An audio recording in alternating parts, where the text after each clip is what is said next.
things that was hard for me, and I don't know if you felt this, but when you got to the NFL and you get your first big check, and then you watch the way people spend money. Yes. And you're like, well, I guess I'm supposed to spend it like money that. like that. And you know, we all got rich at the same time, me and my friends. Okay. And you know who my friends are, and I watched them buy expensive cars and expensive watches and wear suits. They all started wearing suits. And then they'd invest in businesses. I have a buddy right now who has a croissant shop. Wow. What the fuck? He's a comedian. He has a croissant shop in Austin, Texas. He found a guy that makes croissants, moved him and his family to Austin to start a croissant shop. But then I watched them become entrepreneurs. Right. And I was just a guy who just wanted to make enough money to have a good house for his family. I'm usually jeans, flip-flops, and a t-shirt. And I had a hard time coming to terms with what, for lack of better words, what kind of millionaire I wanted to be. Because I really just, I didn't want for anything. I don't care about cars. I only started buying watches because my friends were buying watches. Right. So like, it's addictive too. I've looked at your watches on this show. It's a very expensive habit to have. Yes, it is. Went to Africa and Cat went to jail. Here's the deal. I believe in luck more than I do hard work. Yeah. There was a period when Kevin, who I love Kevin, we kept bragging about him being the hardest working comic in the world. And I very casually, I was like, well, just, I get that. I get that. It was when everyone was like, I wake up at 2 in the morning and I get to the gym by 2:30. And I was like, I want to hear about your luck, because the luck it's just as important. And it kind of makes you a little more relatable sometimes. Correct. And I know Kevin is talented, but trust me, and I know it from an intimate level. I've seen him work, and I've got to tell you, to be able to share a movie like Jumanji with your kids and laugh hysterically, you know how talented that guy is.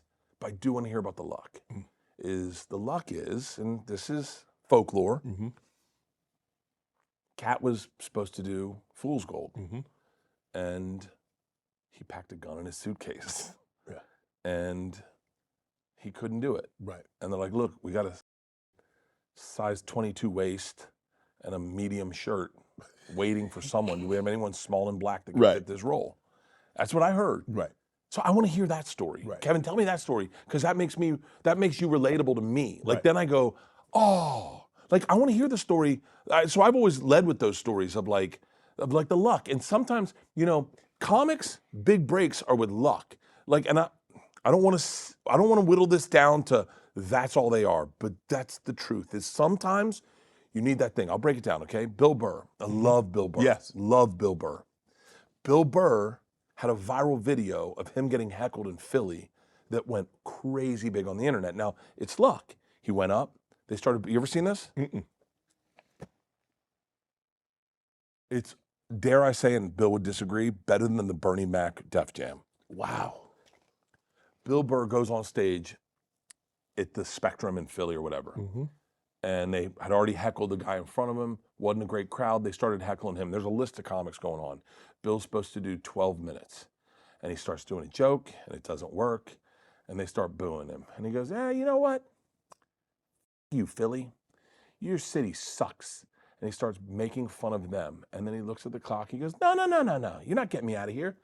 I got 10 minutes left. I'm gonna spend 10 minutes destroying you people. You guys support Rocky? Joe Louis is from here. That's how racist you piece of shit. And he keeps looking at the clock and he goes, 8 minutes left. 8 minutes of me. And it's brilliant. It is masterful. Right. It is inspired of the moment. And it is shot on the shittiest camera in the world. But that story goes viral. And I'm telling you, boom, Jim Jeffries. He's doing stand-up at the Comedy Store in London. Guy jumps on stage, punches him in the head. Jim Jeffries had a manager, Brett Vincent, who was very familiar with the internet. And he grabbed that video from the security cam, posted it on MySpace. Jim Jeffries goes viral for that one moment. Joe Rogan confronts Carlos Mencia on stage. Brian Redband shoots it, posts it. Now, Joe Rogan's moment goes viral, but he gets in a lot of trouble. He gets kicked out of the Comedy Store. His agent drops him. He has to refocus on himself. He starts his podcast. Now look at Joe today. Every comic has that one lucky moment, that one crazy moment that happens to them. And that makes you relatable. If you just tell me you're the hardest working guy in the world, I go, okay. Because there are a lot of people who work hard that don't make it. There's guys watching this right now that are driving to go dig a ditch. Yeah. And they're like, yeah, I work hard at this ditch, but where's my luck? Right. I believe in luck more than I do hard work. Wow. You lost it all. Lost everything. Built back up. Yeah. Did you believe you could build it back up? You're like, damn, how did I lose it? What did I do wrong? Where did I go wrong? And if I ever get back in this situation again, I promise you it won't happen again. I wish I was that insightful. No, I just was like, that. Were you married when you lost everything? So I've never been good with money. I made a ton of money when I was very young. Okay. 26 to 20 to 30 years old, I made a ton of money. Yeah. And I remember one time my business manager was like, "Are you sick?" I was like, "What?" And he's like, "You're spending money like you have cancer." Like, and so I took my wife to Europe. My dating at the time, I took her to Europe. Fly first class. I didn't know $1,300 versus $13,000. Right. And then we get pregnant with Georgia. We're married. I'm like, I say casually, I'm going to take a couple months off to be here for the birth. Huh? I was like, I'll take June and July off, so I'm here for the birth. And my business manager calls me and he's like, "Yo, you owe $60,000 in taxes." I was like, "Cool." He's like, "Well, you only have $20,000 in your account." And I was like, "Well, where's the rest of the money?" He's like, "You spent it." I was like, "Well, what do I do?" And he's like, "I don't know." And I was like, "What the f-?" I called my dad. My dad laughed. I've never heard my dad laugh so hard. I thought he was having a stroke. And he was like, "This is what it's like to be a man." Right. He was like, "Good luck." He goes, "Figure it out, buddy." And I think those are the moments that define you as an artist also, and define you as a man, is when you go, all right, time to buckle down, and I'm just going to do the road, and I'll figure it out. I also am someone that I don't think about money, and I always figure it's going to show up. Yes. I remember one time my wife was like, we were broke, and we had 2 kids, and she got really upset, and started crying, and she goes, "I think I'm bad luck." And I went, "What?" She goes, "You have had all this success, and then you meet me, and all the success goes away." I was like, no. Stop. I go, "I have so much good luck that my good luck will overwhelm you, Right. and you're going to be lucky soon. Don't worry. We're going to get through this." And I really, honestly, I just always believe money will show up. My wife grew up poor and just when you have that mentality of like always not having, you're afraid money's not going to show up. And I'm not saying I grew up rich. I didn't, but I definitely didn't grow up poor. Correct. I know you were raised by your grandmother. I had a great relationship with my grandmother, Right. but I didn't, like I grew up with what you'd say is privilege. Right. I just never thought about money, and I just never think about money, and I go, it'll show up. Show up. And if it goes away again, it'll show up again. But Bert Kreischer grew up rich. He's a rich kid like everyone else in Rogansphere. So he went on Club Shay. I get what he was saying, and I, to some point, agree with what, Bert Kreischer was saying about the whole luck thing. But was he trying to imply that Bill Burr made it because of the Philly rant video? No.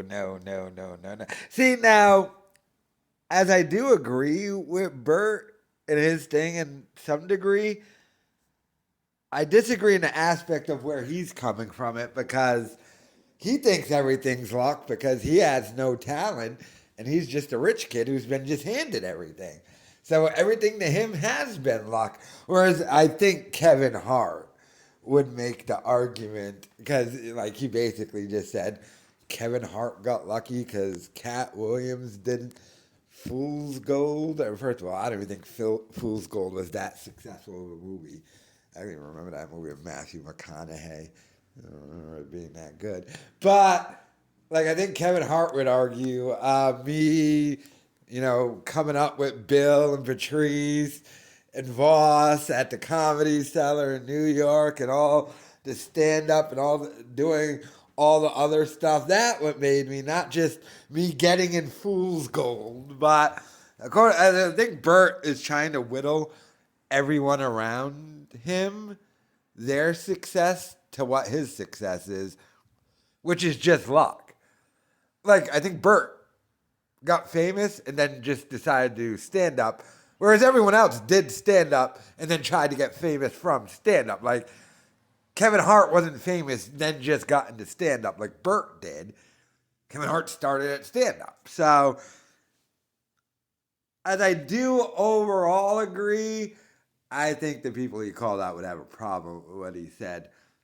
But it looks like he might have kept his shirt on for this. Oh, Bert is terrible. He just looks terrible. Who's the comedian who owns the croissant shop? I don't know about. Let me know your thoughts in the comments.